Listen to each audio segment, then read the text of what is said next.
could have been your most staunch conservative Wall Street Republican you ever wanted to meet on these things. But what is happening is a lot of the guys are banding together and they see these old mansions on the Baker neighborhood and they start buying them. And they're putting in a lot of elbow sweat into the occasion. So are a lot of heterosexual couples, but there's a big difference of what happens next. The heterosexual couples soon have children. And this is right at the time that school busing is going on in town, where the United States District Court is saying, you are going to have busing. We don't care whether it's causing chaos, whether it is helping education out of it there. And this goes on slowly into the 1980s. And in the 1980s, actually even the 70s of this, the Mayan lands up becoming a buck flick. And a buck flick is where you could go and see a double feature for a buck. And the quality of the films at the Mayan was very uneven. It would be everything from Rambo versus King Kong along the way to the Academy Award winner of 5 years earlier. And if you were like me, or like it, this is how I land up at the Mayan of this, is I've never been the greatest movie person around. And if there was really some hit that was out there that really appealed to me, that I decided maybe I should see this after all. I think about it, wait on it. By the time I finally have arranged a date and other things for all of this on there is nobody's showing it anymore. And you had to wait for a revival house. First they tried to get rid of all the little movie houses, then they tried to get rid of all the bookstores, then they tried to get rid of all the music venues, just to replace everything with shops in Denver. So it's been going on forever. In the 1980s, now people are renting their films on that and viewing them at home, and the attendance at the Mayan thoroughly collapses. And meanwhile, the banksters come on the scene.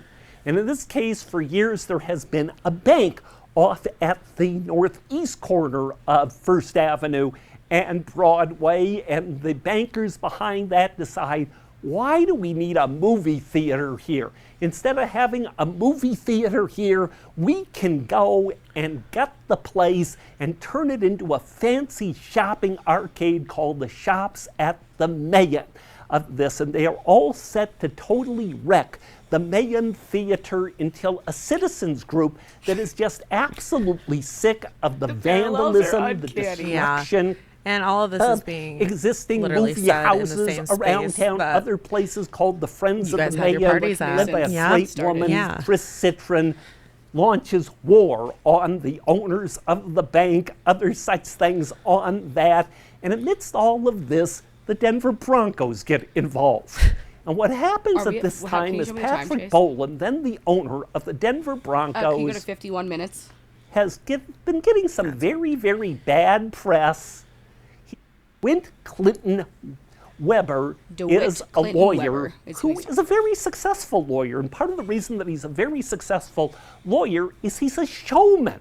And he's always acting before the jury and coming up with stunts. And eventually he decides he really wants to be a showman rather than an attorney. A promoter rather than an engineer. And he sees that the Weber Theater is built around the time of World War I in what is called the Cubist style of the day, where there are all sorts of glass cubes, crystals, dominating the routine out of it. A very, very ornate, elite place that sometimes would host national film openings, premiere events into the 1960s. By this time, your second-run theaters every place are starting to be destroyed by suburban multiplexes of that. And amidst all of this, something called Kitty's comes on the scene. And Kitty's was a Colfax porno house, and it lands up going and getting a hold of the Weber Theater and redesigns the marquee of the Weber Theater so it has sort of a suggestively wagging kitty's tail Suggestively on the wagging. marquee out of it as a full-service porno operation. There, and typical of the way a lot of people were outraged by this, was right across the street from there was a place called National City Bank. At National City Bank that they've just demolished, they're doing construction on these days over at, again, I want to say Maple Street. Of that itself used to have a special slogan called "Keep Your Kitty at National City." And it had a special program for youthful savers. And if a youthful saver went to National City to open an account, they wouldn't give him a piggy bank, they would give him a kitty bank instead out of it itself there of that. And amidst all of these I definitely want to see the kitty wagging sign. Confusing the kitty bank with kitties along the way out of it itself on that itself, and other porno joints are opening of the period. And meanwhile, the owners of the old Weber Theater kitties don't care. They just got the place inside out of it. About 10 years ago, there was just a devastating fire in the interior. That was the end of kitties. And basically, the building was nothing more than a total shell until about 2-3 years ago when the distillery starts work on it. And according to the owner, there was nothing worth saving there. And he even got rid of the old Weber Theater sign that used to be in the tiles right at the door of that itself. But of course, since you're at a bookstore, you all realize it's the book dealers that have caused all the problems around here, especially the hipster book dealers.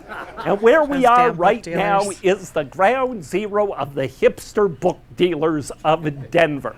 And in particular, the pioneer hipster book dealer of Denver is Bill Good. He's about 95 years old these days, and back in the late 40s, early 50s, he indeed was the hipster out of this, a race car driver, a cab driver, one thing you told me that was funny about this historian is that it was like, you need to get him on the show, and you said that on his website, his phone number is just huge. His website is just his phone number. Over the years, it's real easy to contact him. Surviving of this. And somehow, in the course of the 1960s, he gets into the used book business. What do you think about innovations raised at your old bookstore? That could properly be called Avalanche Books, up by the Fred Rosenstock building at Colfax and Lafayette. He actually had a great stock of books on the premises right there, but he never would sort them out of this itself. And it's the kind of thing you'd go in and a book would look interesting and you might set off an avalanche trying to get to the book because there were just piles of routines every place out of it. Taxidermied and meerkat. somehow there is. A go of this is the most chaotic bookstore you could imagine in town. He sells that out. He gets involved in other schemes over the years out of it, and he has another bookstore up near the Bluebird Theater in the mid-late 1980s of this itself, and he gets into a dispute with the landlord because he sort of likes the courts. And over the years, he has been prosecuted, won cases, lost cases, gotten free lodging in the prisons over the thing. He was always just filled with the greatest, wildest stories around. Well, anyway, he lands up being run off of Colfax about 1988 or so, and he decides he's going to relocate on Broadway. In about 1989, he gets a hold of the old Colfax Republic Drugstore building right here. And in no time, he lands up having this as chaotic, as crowded a bookstore of that. By this time, I'd connected with him, and I used to work here. And my job was basically sorting out the books. All right, Chase, you can of that there. So that's just kind of the intro to the lore. Yeah. where Public Knuisance started was at the library, and the reason Public Knuisance started is because the library got shut down. Avalanche Books at that time was the most crowded, chaotic cluster of the most rowdy people in that industry. Yeah. In that scene would come together at 2 South Broadway. And so 2 South Broadway was the location. 2 South Broadway is the location of the library. It's the Mutiny Bookstore. It's the Avalanche Bookstore. It's the pharmacy. So just long history of businesses being shut down that building is disruptive. It's a disruptive building. That building is disruptive, and you can feel that energy in there.